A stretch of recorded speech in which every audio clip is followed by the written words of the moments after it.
C'est ça le boulot Kiki, y a pas que toi qui fait le taf, c'est ça le boulot.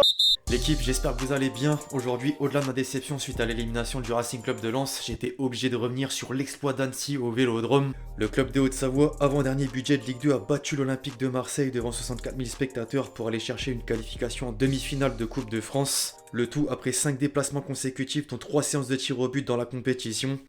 Quel parcours! En parallèle, le deuxième actuel de la Ligue 1 rate une énième occasion de remporter le titre et ajoute une nouvelle humiliation au palmarès après Carquefou en 2008, Quevilly en 2012, Grenoble en 2015, Andrézieux en 2019 ou encore Canet-en-Roussillon en 2021. Bref, on va revenir en détail sur la grande surprise de la semaine, mais juste avant les amis, je compte sur vous pour bombarder la vidéo de j'aime, car la chaîne en a besoin pour le soutien et le référencement. Vous connaissez la recette, merci vraiment à tous ceux qui le feront, vous êtes des boss. Le réveil était sûrement difficile au sein de la cité phocéenne, pour les fans de kiosque matinal en particulier. La presse régionale revient sur la soirée noire avec des termes cinglants pour définir la défaite marseillaise inattendue. La Provence a honte et placarde une photo de Balerdi à l'origine du dernier pénalty manqué, tandis que la Marseillaise écrit que l'OM tombe de haut. Les Olympiens sont éliminés en quart de finale par une formation de Ligue 2 et la désillusion est immense. Au contraire, en Haute-Savoie, la joie domine logiquement la une du quotidien local. Le Dauphiné libéré met en avant les principaux acteurs dont le gardien annécien pour dire que c'est magnifique. Les pensionnaires de Ligue 2 rejoignent le dernier carré de la Coupe de France et le rêve est encore permis. En parallèle, le journal L'Équipe résume ironiquement sur une ligne « Annecy héroïque, l'OM au fond du lac ». Marseille doit vite relever la tête avant Rennes dimanche. Certains auront sans doute besoin d'un plus grand rappel à l'ordre comme Balerdi. Il a juste tout raté jusqu'au terme de la rencontre, c'est le cas de le dire. Entre le duel perdu sur le but de l'égalisation, le marquage douteux avant le second et le pénalty tiré en dehors du cadre, synonyme d'élimination. Raté de Tavares et raté de Balerdi, on est éliminé. Les journalistes ont tous tranché contre lui à l'image de l'équipe avec la note de 2. Alors la défense a subi Balerdi, mais à côté, d'autres secteurs de jeu comportaient un élément préjudiciable à leur tour. Guendouzi, d'une part au milieu de terrain, il devait dicter le rythme au cœur de l'entrejeu. Or l'international français a enregistré beaucoup de pertes de balles dès le début de match avant d'enchaîner les mauvais placements et de réaliser un pressing douteux. Puis Sanchez d'une autre en attaque. Il montre certes toujours autant d'envie avec sa grinta pour créer des situations. Néanmoins l'international chilien n'a quasiment rien apporté jusqu'à manquer son penalty en cours de jeu à 5 minutes de la fin lorsque l'OM était mené au score. Après heureusement tout n'est pas acheté malgré un dénouement cruel. Le meilleur Marseillais de la rencontre n'est autre que Jonathan Klaus à mes yeux. Il a répondu présent tant défensivement qu'offensivement sur son couloir gauche. L'ancien Lensois qui pensait donner l'avantage aux siens au quart d'heure de jeu est finalement récompensé dans la foulée avec une passe décisive pour Verretou. Chez l'adversaire ensuite, les regards sont sans surprise portés sur Callens, je sais pas comment on prononce. Le portier annécien est simplement l'homme du match. Il a réalisé plusieurs interventions importantes, dont le pénalty repoussé d'Alexis Sanchez à 5 minutes du coup de sifflet final et celui de Tavares lors de la séance de tir au but pour relancer son équipe en difficulté. Enfin un mot sur Kevin Mwanga, parce que le défenseur a peut-être manqué de vitesse pour empêcher le premier but concédé, sauf qu'il s'est ensuite montré précieux à la fois dans les duels grâce à son physique et évidemment sur le but pour passer devant au tableau d'affichage. Au passage une mention spéciale à François Mouguet, auteur du but pour égaliser à la dernière seconde. Il disputait son premier match avec Marseille à l'âge de 18 ans et était proche de devenir le héros de la rencontre. C'est fort, même si le reste gâche tout.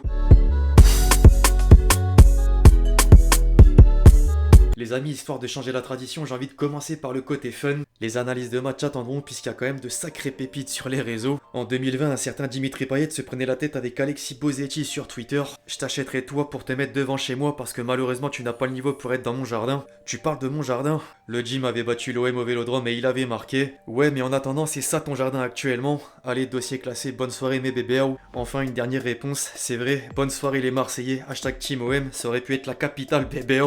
Ma décision est prise. Le milieu offensif Stéphano explique les raisons qui le poussent à vouloir rejoindre le PSG. Autant dire que Bozetti s'est doublement vengé avec Payet d'une part et les supporters marseillais d'une autre. Les Sauce Winners n'ont pas oublié son passage à Nice entre 2012 et 2017 et l'ont bien fait comprendre avec quelques messages en tribune. En parlant des tribunes, j'ai limite de la peine pour le public marseillais après avoir arboré plusieurs tifos exceptionnels lors du dernier tour face au Paris Saint-Germain et ensuite contre Annecy avant la défaite. Enfin j'ai de la peine, pas pour tout le monde.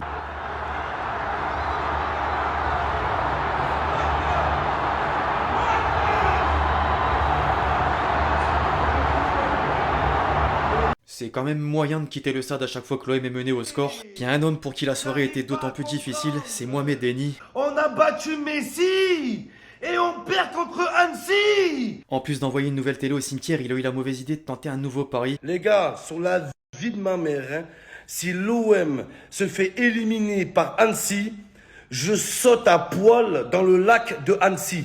Sur la vie de ma mère, je le fais, les gars. Le sourcil, c'était pas suffisant visiblement. Bref, fin de l'aparté, au rayon des réactions des principaux acteurs. À présent, la joie est immense chez les Annéciens. Le facteur X de la rencontre n'avait pas les mots sous adrénaline. C'est incroyable et même magique. Alors souvent avec les tirs au but, il y a de quoi se demander si c'est de la chance ou non.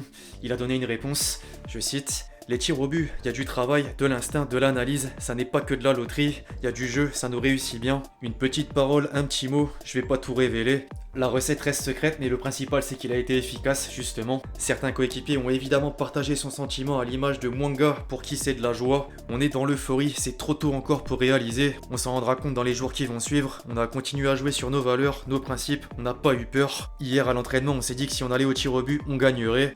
Une fois de plus, c'était un bon match, une très bonne équipe. On est fiers pour le club, la ville, le pays de Savoie. Le coach nous le dit depuis le premier tour, pourquoi pas nous? Il y a déjà des clubs dans des divisions en dessous de nous qui l'ont fait, donc pourquoi pas nous?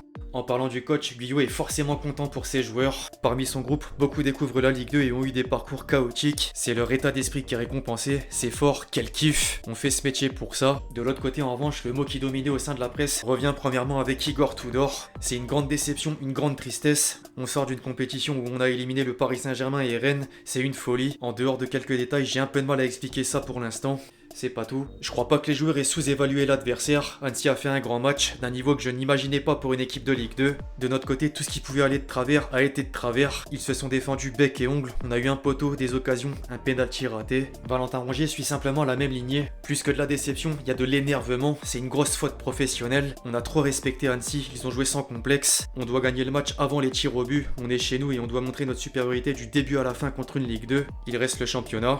Idem pour Paul Lopez. On assume ce qu'on a fait. Je félicite Annecy, mais c'est de notre faute. C'est une désillusion pour nous après avoir battu Rennes et Paris. Annecy a fait un match de fou. Ils ont couru plus que nous. C'est difficile de trouver une explication. Je peux juste dire que je suis désolé pour tous les supporters marseillais. Il va falloir passer à autre chose désormais et c'est pas facile. On doit maintenant penser au championnat. Aujourd'hui, c'est un jour de merde pour tout le monde. Il reste 13 matchs pour finir la saison. On peut pas penser que c'est fini. On doit lutter jusqu'à la fin pour finir deuxième parce que tout le monde mérite d'être là. Affaire à suivre.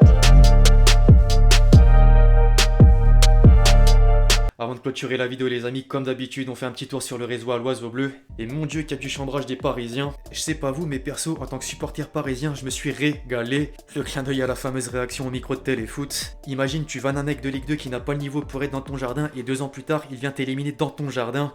Non, vraiment, c'est trop. Julien Cazard était obligé de la faire. Sébastien Faraglia, président FC Annecy, je cite: bien sûr, comme c'est la tradition en Coupe de France, nous allons laisser la recette du match à l'Olympique de Marseille. Le gamin. Payet qui perd un trophée contre un unijambiste et un club de Ligue 2 en seulement 48 heures. Dimitri, la seule chose que tu vas soulever, c'est Ludivine. 2 hommes qui ont éteint le Vélodrome sur la même photo, Mbappé et Balerdi. Nouvelle déclaration d'Igor Tudor, je cite: malgré l'élimination, je suis fier de mes joueurs. On a fait un match intense, on a manqué de chance. Balerdi, qu'il aille se faire encadrer. Éliminer le PSG pour se faire sortir par Annecy. C'est Marseille bébé. Information de dernière minute, offre de 124 millions d'euros de Chelsea pour Thomas Callens. Les bookmakers toujours au rendez-vous. Et enfin, un dernier pour la route, un supporter lyonnais qui vient s'immiscer. Très curieux de savoir comment l'Olympique lyonnais va réussir à ne pas gagner cette Coupe de France. Réel, il reste maintenant plus que le FC Nantes, Toulouse et Annecy. Bref, l'équipe, c'est à peu près tout ce que j'avais à dire sur cette grande surprise qui a marqué la Coupe de France hier soir. J'espère que vous avez kiffé la vidéo, je compte sur vous si c'est le cas pour bombarder la vidéo de j'aime, comme d'habitude. Dites-moi dans les commentaires qu'est-ce que vous retenez de cette rencontre et de la vidéo, pourquoi pas. D'ici là, on se retrouve très vite sur la chaîne pour de nouvelles vidéos, c'était Lexti. Ciao ciao.